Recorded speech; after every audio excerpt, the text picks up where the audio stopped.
تحریک خلافت کی اگر ہم بات کریں تو 1914 میں جنگ عظیم اول کا آغاز ہوا۔ ایک طرف برطانیہ، فرانس، امریکہ اور روس تھے، اور دوسری جانب جرمنی، آسٹریا اور ترکی کا اشتراک ہو چکا تھا۔ ترکی دنیا بھر کے مسلمانوں کا مرکز تھا، اور اس کے خلیفہ کو مسلمان اپنا خلیفہ سمجھتے تھے۔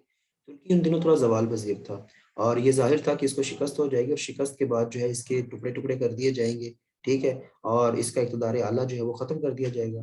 لہٰذا کیونکہ اس وقت جو ہے نا یہ کافی وسیع تھا، اور اس کا کنٹرول جو ہے نا وہ حجاز مقدس کی سرزمین پر بھی تھا، تو مسلمانوں کو یہ خدشہ ہوا کہ مکہ معظمہ اور مدینہ منورہ کے جو شہر ہیں وہ بھی اتحادیوں کے قبضے میں جا سکتے ہیں، ٹھیک ہے۔ تو 1919 کے اندر انہوں نے ایک بہت بڑی تحریک کا آغاز کیا، جسے تحریک خلافت کا نام دیا گیا۔ اب تحریک کے قائدین مین نام آپ یاد رکھیں: مولانا محمد علی جوہر، شوکت علی جوہر، ظفر علی خان، ابو کلام آزاد، ٹھیک ہے، تین چار نام یاد رکھنے کافی ہے۔ تحریک کے مقاصد جو تھے نا وہ کافی سارے تھے، لیکن تین بڑے مقصد تھے اس کے: کہ ترکی کی سٹیٹ جو ہے وہ قائم رہے، شکست کی صورت میں اس کی جغرافیائی سرحدوں کی جو ہے وہ جوں کی توں رہے، اور اس کے ٹکڑے نہ کیے جائے۔ دوسرا مقصد تھا کہ خلیفہ جو ہے وہ موجود رہے، اور ترکی میں خلافت کا ادارہ جو ہے وہ اپنی حیثیت برقرار رکھے، اور تیسرا پوائنٹ تھا کہ حجاز مقدس کی حرمت پر کوئی آنچ نہ آئے، غیر مسلم افواج ان دونوں شہروں میں داخل نہ ہوں۔ تحریک کی سرگرمیوں میں یہ ہوا کہ تحریک خلافت کے تحت ڈفرنٹ وفود جو ہے نا وہ بھیجے گئے۔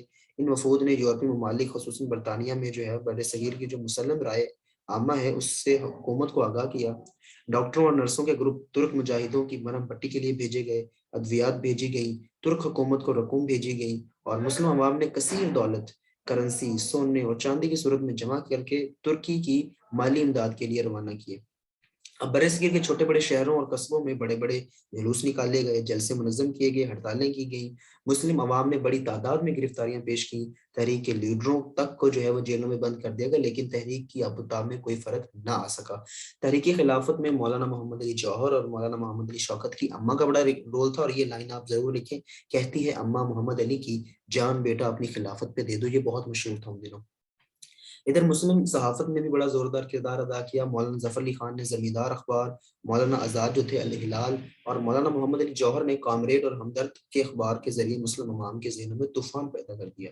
اب گاندھی جو تھا، یہ گاندھی کو موقع مل گیا کہ وہ مسلمانوں کو اپنے مقاصد کے لیے استعمال کر سکے۔ اس نے کیا کیا؟ اس نے کھلم کھلا خلافت کی حمایت کی، تحریک کے جلسوں میں شرکت کی، اور مسلمانوں کو اپنے پورے تعاون کا جو ہے وہ یقین دلایا۔ لیکن انڈین نیشنل کانگریس نے گاندھی کی ایما پر تحریک کا پورا پورا ساتھ دیا۔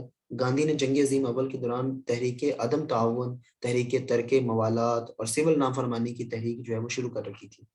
تحریک خلافت کی حمایت کر کے وہ مسلمانوں کو اپنی تحریکوں میں شامل کرنے میں کامیاب ہو گیا۔ اس نے مسلمانوں کو مشورہ دیا کہ بھائی حکومت کی طرف سے دیے گئے القابات واپس کر دو، سرکاری ملازمتوں سے استعفے دے دو، تعلیم چھوڑ دو، گرفتاریاں دے دو، محصول دینے سے انکار کر دو، حکومت کی جانب سے ملنے والی مالی امداد لینے سے انکار کر دو، اپنا گھر بار بیچ دو، افغانستان، ایران یا کئی دوسرے مسلم ملک میں چلے جاؤ۔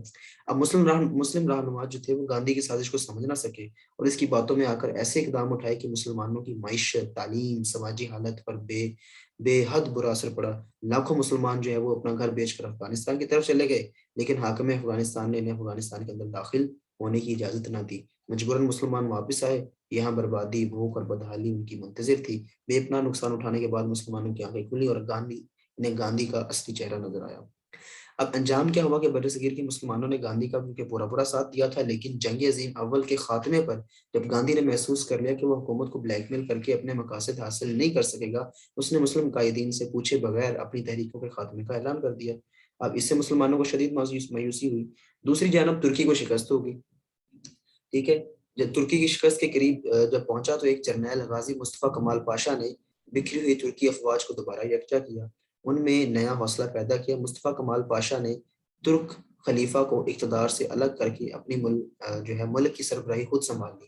روس اور برطانیہ دونوں ترکی پر قبضے کا ارادہ رکھتے تھے، لیکن ان کی باہمی رقابت ترکی کی سلامتی کا سبب بن گئی۔ اتحادیوں نے مصطفیٰ کمال پاشا سے ایک معاہدہ کیا، معاہدہ لوزان کے نام سے، ٹھیک ہے۔ یوں ترکی کا اقتدار جو ہے اقتدار اعلیٰ تو بچ گیا، البتہ مشرق وسطیٰ اور شمالی افریقہ کے علاقوں پر جو ترکی کا کنٹرول تھا وہ ختم ہو گیا۔ حجاز مقدس کو عربوں کے حوالے کر دیا گیا، اور یوں در حقیقت تحریک خلافت کے مقاصد کسی حد تک پورے ہو گئے، کیونکہ ترکی محفوظ رہا، حجاز مقدس میں غیر مسلم افواج داخل نہیں ہوئی، اور وہاں کا کنٹرول عرب مسلمانوں نے لے لیا۔ خلافت کا ادارہ ختم ہو گیا، لیکن اس کا خاتمہ اتحادیوں نے نہیں، خود ترک افواج اور ان کے سالار اعلیٰ غازی مصطفیٰ کمال پاشا نے کیا۔